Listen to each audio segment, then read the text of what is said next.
আসসালামু আলাইকুম everyone, welcome back to my channel. আজকে আপনাদেরকে রান্না করে দেখাবো দই বেগুন। এভাবে দই বেগুন রান্না করে আমি কখনোই খাইনি, আজকেই ফার্স্ট। কিন্তু খেয়ে কিন্তু সবাই বলছে যে একদম অসাধারণ একটা তরকারি। এটা রুটি, পরোটা কিংবা ভাতের সাথেও খাওয়া যায়। এখানে আমি হাফ কাপ দই, স্বাদ মতো লবণ আর 1 চা চামচ চিনি দিয়ে দইটাকে ভালোভাবে ফেটিয়ে নিচ্ছি, যেন দইয়ের ভিতরে কোনো দানা না থাকে। এভাবে ফেটিয়ে নিলে রান্নার সময় স্মুথ হয় আর লবণ চিনিটাও গলে যায়। তো দইটাকে ভালোভাবে ফেটিয়ে এক পাশে রেখে দিচ্ছি। এখানে আমি ছোটো সাইজের বেগুন নিয়ে নিচ্ছি। বেগুনটা আমি এখন একটু লম্বা লম্বা করে বেগুনটাকে কেটে নিব। আপনারা আপনাদের পছন্দ মতন বেগুন কেটে নিতে পারেন। আমার কাছে মনে হয় যে একটু লম্বা আর মোটা করে কাটলেই কিন্তু বেগুনটা আস্ত থাকে, না কিন্তু বেগুনটা গলে যায়, খেতে কিন্তু ভালো লাগে না। একটু আস্তে আস্তে থাকলেই কিন্তু বেগুনটা খেতে ভালো লাগে। আর ভাজার সময় একটু বড় সাইজ থাকলেই কিন্তু ভাজাটাও ভালো হয়। তো আমি এরকম করেই সবগুলি বেগুন কেটে নিচ্ছি। বেগুনগুলিতে একটু বিচি আছে, বিচি থাকার কারণেই কিন্তু ভাজার সময় বেগুনটা বেশি একটা নেতিয়ে যাবে না। অনেক সময় বেগুনে যখন বিচি না থাকে তখন কিন্তু বেগুনটা ভাজার সময় নেতিয়ে যায়। এভাবে সবগুলি বেগুন কেটে আমি এক সাইডে রেখে দিয়েছি।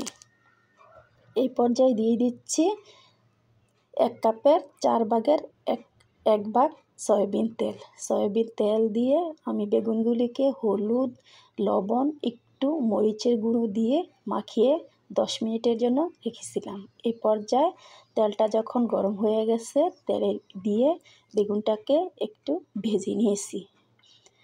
যখন একটু লালচে হয়ে গেছে বেগুনগুলি, এই পর্যায়ে কিন্তু আমি বেগুনগুলিকে উঠিয়ে নিচ্ছি।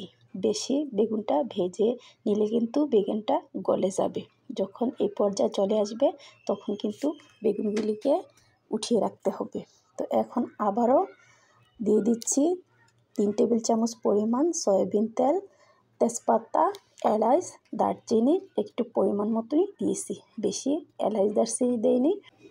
তো গরম মশলাটা যখন একটু ভাজা হয়ে গেছে, এখানে আমি দিয়ে দিয়েছি 3 টেবিল চামচ পরিমাণ পেঁয়াজ বাটা, হাফ চা চামচ রসুন বাটা দিয়ে এই বাটা মশলাটাকে একটু ভেজে নেব, যেন বাটা মশলার কাঁচা গন্ধটা চলে যায়। এই পর্যায়ে দিয়ে দিয়েছি 1 চা চামচ মরিচ, হাফ চা চামচ হলুদের গুঁড়া, হাফ চা চামচ ধনিয়ার গুঁড়া, হাফ চা চামচ পরিমাণ জিরার গুঁড়া দিয়ে আবারও গুঁড়া মশলাটাকে একটু কষিয়ে নিয়েছি।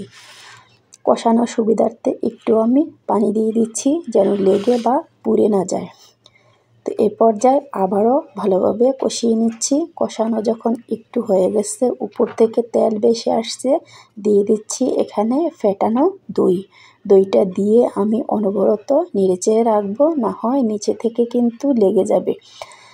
তো যখন আবারও দইটা কষে তেল উপরে ভেসে উঠেছে, দিয়ে দিচ্ছি এখানে ভেজে রাখা বেগুন দিয়ে আবারও নেড়েচেড়ে নিচ্ছি।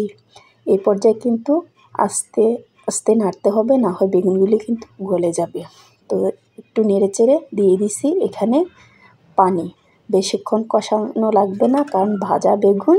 পানি দিয়ে ঢাকনা দিয়ে 5 থেকে 6 মিনিট রান্না করব। 5-6 মিনিট পরে যখন পানিটা টেনে গেছে, এই পর্যায়ে কিন্তু নামিয়ে নিছি।